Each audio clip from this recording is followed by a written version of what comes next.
2011 और 2013 में केपलर ने ब्राइटनेस में कमी देखी। ये कमी कुछ ज्यादा ही कम हो रही थी। इस मिस्ट्री स्टार को उस एस्ट्रोनॉमर के नाम पर टैबीज स्टार कहा गया जिसने इसके अजीब बिहेवियर को इन्वेस्टिगेट किया था, और इस बिहेवियर की वजह से साइंटिस्ट्स को यूनिवर्स को पूरी तरह बदलने वाली एक पॉसिबिलिटी के बारे में सोचना पड़ा।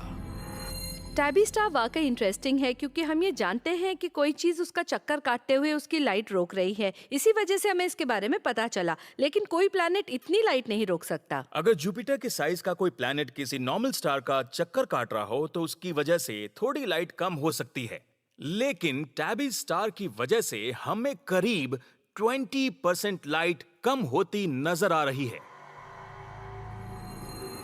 इतना ही नहीं, आप उम्मीद करते हैं कि स्टार लाइट में ये कमी पीरियोडिक होगी, लेकिन टैबी स्टार में ऐसा नजर नहीं आ रहा। लाइट में ये कभी अलग अलग इंटरवल्स पर नजर आ रही है और इसकी कोई वजह समझ नहीं आती।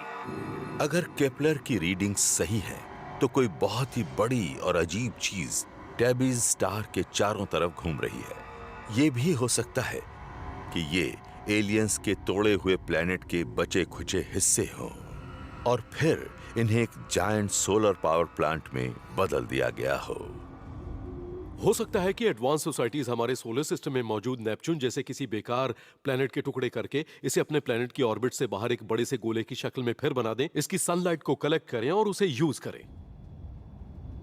एनर्जी का सबसे अच्छा सोर्स होता है आपका स्टार, तो आप इस एनर्जी को हार्वेस्ट करने के लिए बड़ी स्ट्रक्चर्स बना सकते हैं। फ्रीमैन डायसन ने इसे नाम दिया डायसन स्फीयर का। कहीं हमें डायसन स्फीयर तो नहीं मिल गया? अगर किसी एक्सोप्लैनेट के बचे खुचे टुकड़े टैबीज स्टार से आने वाली लाइट को रोक रहे हैं तो फिर शायद एलियंस काफी बिजी रहे हैं। साइंटिस्ट ने लाइट में जो कमी देखी है उसके मुताबिक तो उनका मेगा स्ट्रक्चर बहुत ही बड़ा होगा। किसी डायसन स्फीयर को साई-फाई मूवीज का हिस्सा कहा जा सकता है, लेकिन हम ये कैसे साबित करें कि ये असली है? सेटी के एस्ट्रोनॉमर्स ने अपने टेलीस्कोप्स को टैबीज स्टार की तरफ इस उम्मीद में मोड़ा कि शायद इसे बनाने वालों की रेडियो कन्वर्सेशन को सुना जा सके।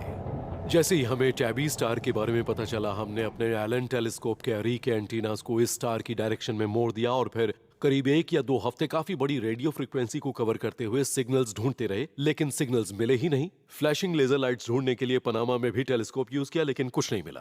अगर टैबीज स्टार के चारों तरफ डायसन स्फीयर जैसी कोई चीज बनाई जा रही है तो इसके वर्कर्स बहुत खामोशी से काम कर रहे हैं। हर बड़े क्लेम के लिए सॉलिड प्रूफ चाहिए। किसी लाइट प्रूफ में चेंज देखना इंटरेस्टिंग भी है और सोचने पर मजबूर भी करता है, लेकिन ये अभी इतना सॉलिड प्रूफ नहीं है और मैं इसे अभी तक एविडेंस भी नहीं मानती। शायद ये हमें बताता है कि हमें ये सर्च जारी रखनी चाहिए, सीखते रहना चाहिए।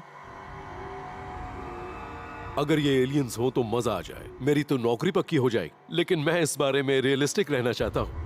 लेकिन अगर एलियंस किसी प्लैनेट की शक्ल नहीं बदल रहे हैं तो फिर लाइट में इतनी भारी कमी होने की और क्या वजह हो सकती है?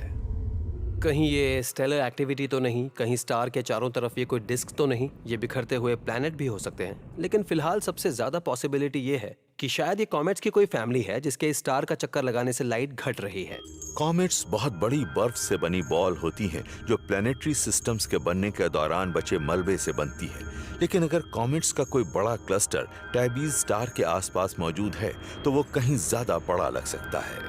अगर ये अपने स्टार के ज्यादा करीब पहुंचे तो आइस गर्म होकर गैस में बदलकर फैल सकती है और फिर ये एक्सपैंडिंग क्लाउड किसी प्लैनेट से कहीं ज्यादा बड़ा हो सकता है। ये बात हमें हमारे सोलर सिस्टम में दिखती है और ये हो सकता है कि ये बादल इस स्टार को ब्लॉक कर रहे हैं। ये बात समझ में आती है और जो हम देख रहे हैं ये उसके बारे में कुछ एक्सप्लेन कर रही है और कुछ नहीं भी। हो सकता है कि कॉमेट्स का एक बड़ा सा बादल टैबीज स्टार से आ रही लाइट को ब्लॉक कर रहा हो, लेकिन एक प्रॉब्लम है, इतने सारे कॉमेट्स नहीं हो सकते जो इतनी लाइट को ब्लॉक कर सके और इंफ्रारेड सिग्नेचर भी नॉर्मल ही नजर आया है। या तो हमने इसे मिस कर दिया या डस्ट बहुत जल्दी डिस्पर्स हो गई, ये पॉसिबल है, या फिर सिर्फ कॉमेट्स के टूटने से कहीं ज्यादा कुछ हो रहा है। मौजूदा थियरीज में से कोई भी टैबीज स्टार की मिस्ट्री पूरी तरह सॉल्व नहीं कर पाती है।